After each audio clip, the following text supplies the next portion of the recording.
ধর্ম হচ্ছে জীব ও বস্তুর গুণ ও বৈশিষ্ট্যকে বলা হয় সংক্ষিপ্ত আকারে ধর্ম।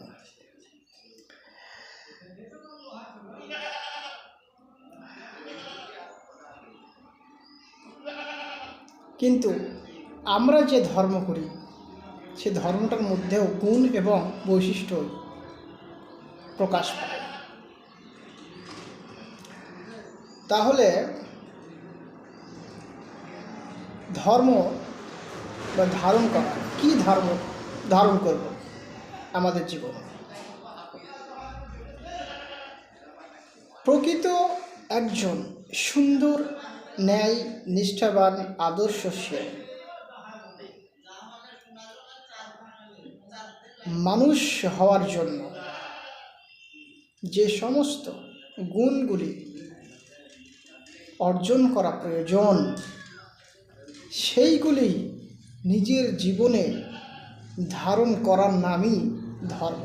এছাড়া আর কোনো ধর্মের কোনো সংজ্ঞা বা ব্যাখ্যা নেই।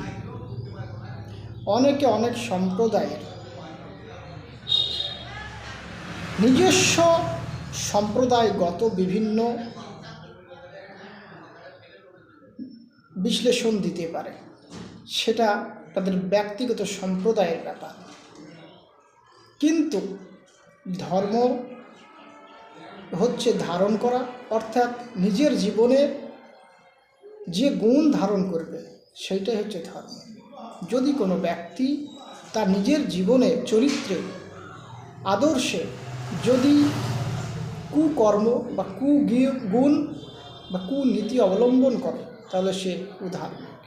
আর যদি কোনো ব্যক্তি তার জীবন ও চরিত্রে সুনীতি এবং সঠিক গুণগুলি, সুন্দর গুণগুলি তার জীবনে ধারণ করে, তাহলে সেই ব্যক্তিটি হচ্ছে সুধার্মিক বা সত্যিকারের অর্থে একজন ধার্মিক ব্যক্তি। আমি কোনো বিশেষ করে সম্প্রদায়ের কথা আজকে বলছি না।